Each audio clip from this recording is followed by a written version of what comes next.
नगर निगम चुनाव के लिए प्रचार अब परवान चढ़ने लगा है। उम्मीदवार अपने अपने वार्डों में जाकर मतदाताओं से संपर्क कर रहे हैं और उनकी उम्मीदों पर खरा उतरने का भरोसा भी दे रहे हैं। इस बीच सिटी चैनल और महाकाल टुडे ने संयुक्त रूप से इलेक्शन एक्सप्रेस की शुरुआत की है, जो वार्ड वार्ड जाकर न केवल मतदाताओं से उनका रुख जान रही है, बल्कि चुनाव मैदान में किस्मत आजमा रहे उम्मीदवारों से बात भी कर रही है कि आखिर उनका एजेंडा क्या है। नगर निगम चुनाव में मतदान की तारीख जैसे जैसे करीब आती जा रही है, वैसे चुनाव परवान चढ़ता जा रहा है। हर उम्मीदवार चुनाव प्रचार में लगा है। ऐसे में हम खड़े हैं अपनी इलेक्शन एक्सप्रेस को लेकर वार्ड क्रमांक 38 में। ये पूरा वार्ड जो है वो फ्रीगंज का इलाका है और इसमें फ्रीगंज के ही वोटर हैं। व्यावसायिक इलाका है, तो ये पूरा वार्ड है जो फ्रीगंज का वार्ड है। यहाँ पर कांग्रेस के अजय छाबड़ा चुनाव मैदान में हैं, तो उनकी सीधी टक्कर जो है वो बीजेपी के अनिल गुप्ता से है।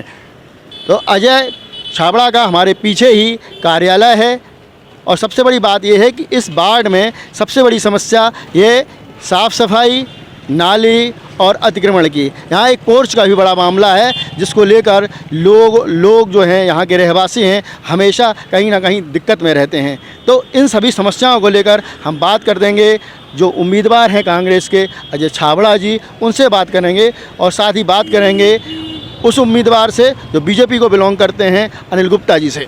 हमारे साथ बीजेपी के उम्मीदवार वार्ड 38 से अनिल गुप्ता जी, जिनका एक विज़न है कि इस वार्ड का उनको विकास कैसे करना है। उन्होंने साफ तौर पर कहा है कि न केवल वो यहाँ पर CCTV लगवाएंगे, जो पार्किंग की समस्या है उससे निजात दिलवाएंगे, जो वार्डवासी चाहते हैं उन समस्याओं से उनको निजात दिलाने की कोशिश करेंगे। ये उनका विज़न है और जो फ्रीगंज की सब्जी मंडी है उसको स्मार्ट सब्जी मंडी के रूप में बनाने का प्रयास करेंगे। PBS Sengar, Mahakal today, city channel, Ujjain. अपनी जो मक्सी रोड की सब्जी मंडी है उसको स्मार्ट सब्जी मंडी घोषित करने का प्रयास करेंगे। उसको इतनी अच्छी और इस ज़माने के हिसाब से आधुनिक सब्जी मंडी बनाने का प्रयास करेंगे। फिर रहा सवाल ये दूसरी जो दुकानें वगैरह जो भी कुछ है, यहाँ के व्यापारियों के साथ बैठ के और हमारे अधिकारियों के साथ बैठ के, हमारे नेताओं के साथ बैठ के उन समस्याओं का हल करने का कोई रास्ता निकालेंगे और रास्ता निकलेगा। यूनिवर्सिटी से कैसा काम हुआ है, गलियों के गायब होना, गलियां है नहीं है, वो सारे विचारों के ऊपर भी अपन बैठ के विचार करेंगे।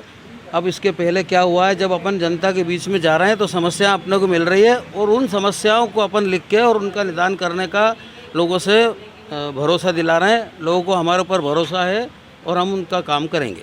आप तो खाटी बीजेपी के हैं और लगातार लगभग 50 सालों से बीजेपी के लिए काम कर रहे हैं, तो आप यहाँ का निवास भी आपका, तो आपको तो पता होना चाहिए ना कि फ्रीगंज में गलियाँ थीं। सब है, सब जानकारी भी है, लेकिन क्या होता है साहब, जो नागरिकों की समस्या, हमारे वार्डवासियों की समस्या है, वो पहली प्राथमिकता है। नागरिकों से जो चीज़ हमें मिलेगी, जो समस्या हमें मिलेगी, हमारे स्तर पे नहीं होगा तो हमारे मंत्री लेवल पे, हमारे आदरणीय मंत्री जी उज्जैन के हैं, हमारे कैबिनेट मंत्री जी, उनके आशीर्वाद से, हमारे मध्य प्रदेश की सरकार के आशीर्वाद से जैसे भी होगा, हमें जो समस्याएं मिलेगी हम उसको हल करने का पूरा प्रयास करेंगे। फ्रीगंज की सब्जी काम में किसी की कोई कमी नहीं है, ये अपना विजन है, अपनी अपनी विचारधारा है। मैं किस विचार से किसी काम को करना चाहता हूँ, मैं किस विचार से किसी काम को करता हूँ या आप किस विचार से करते हैं, सबकी विचार, सबकी मानसिकता अलग है। मुझे यहाँ जो लोगों से जानकारी मिली, लोगों को जो तकलीफ़ है, मैंने जुनैन समस्या लोगों से बात करके और फिर ये विचार बनाया है। पोर्च की समस्या है, यहाँ पर अतिक्रमण की समस्या है, यहाँ पर ट्रैफिक की समस्या है, फ्रीगंज की जो गलियाँ थी वो गायब हो गई, उनके लिए क्या करेंगे?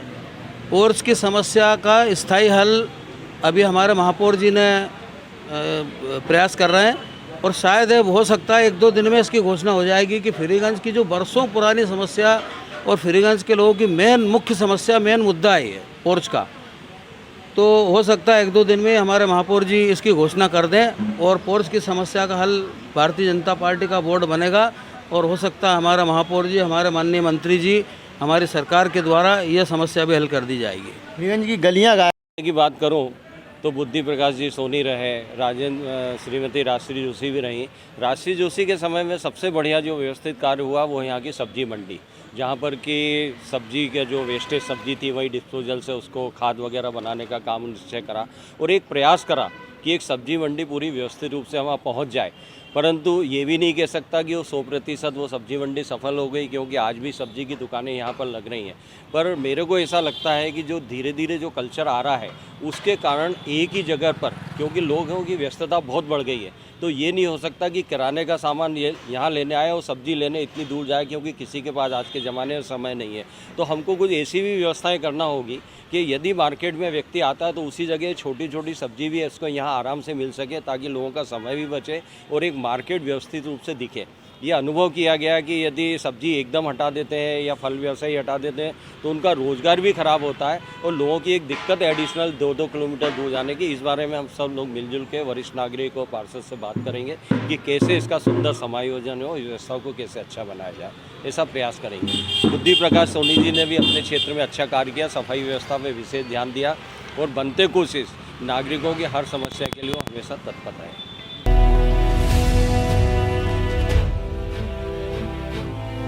समस्या नहीं है और ना कि मेरे को वार्ड में जनता ने मुझे भारी माना है।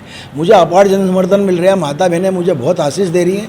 और जहाँ तक बाहर की बात है तो मेरे जो प्रतिद्वंदी हैं वो भी मेरे घर से नहीं यार, मतलब आधा किलोमीटर तो बहुत बोल रहा हूँ मैं, 300 किलोमीटर की दूरी पे वो रहते हैं, तो मैं कहाँ से भारी हो गया। दूसरा ये कि जो फ्रीगंज वार्ड है यहाँ पे मेरी माँ की जन्मभूमि है, मेरी माँ मतलब मेरा ननियाल है, मेरी माँ का जन्म यहाँ हुआ, तो मेरा नाना मामा परिवार और मैं यहाँ के वार्ड के जो साथी हैं इन लोगों के साथ अशोक टाकीज के ग्राउंड में क्रिकेट खेला करता था। मेरे बहुत सारे साथी, मैं तो आपको नाम गिना दूँ। तो क्या आपको लगता है कि बीजेपी द्वारा ये रूमर अफवाह फैलाई जा रही है कि भारी अब ये सब उनका काम है। मैं अपनी लाइन को बड़ी करना में विश्वास रखता हूँ। मैं क्या करूँ, वो क्या कर रहे हैं, क्या सोच रहे हैं मेरे बारे में, मैं किसी की आलोचना में विश्वास नहीं रखता हूँ। और भाई है मेरे, अब ये चुनाव में है ऐसे आरोप, बाकी मैंने बता ही दिया कि मेरा तो ननियाल है।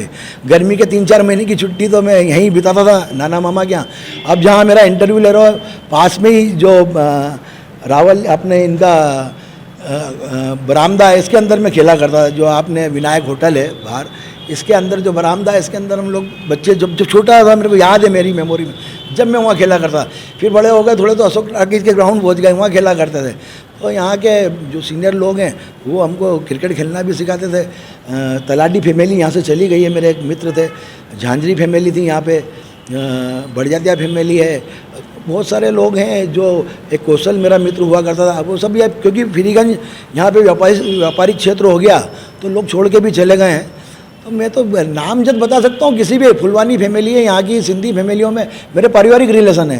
आपने गोराना फैमिली है, तो सब लोग मेरे महेश्वरी फैमिलियाँ हैं, तो सब लोग में तो पारिवारिक। तो ये है हमारे साथ अजय छाबड़ा जी, जो कांग्रेस का प्रतिनिधित्व कर रहे हैं इस वार्ड से, और बता रहे हैं कि उनका इस वार्ड के विकास को लेकर क्या विज़न है और अगर चुनाव वो जीते तो किस तरह से वो अपने वार्ड को विकसित करेंगे।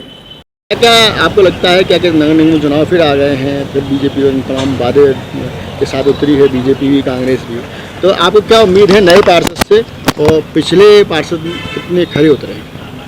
देखिए, ये वार्ड शुरू से ही शिक्षित और अपर मिडिल क्लास का वार्ड रहा है। यहाँ व्यवसायी और रहवासी दोनों साथ साथ रहते आए हैं। इस वार्ड में यूँ तो कोई ज़्यादा समस्या कभी रही नहीं, समस्या केवल इस बात की रहती है साफ़ सफाई की। वार्ड के निवासी हमेशा पार्षद से यही अपेक्षा करते रहे हैं कि साफ़ सफाई की व्यवस्था सुचारू रहे।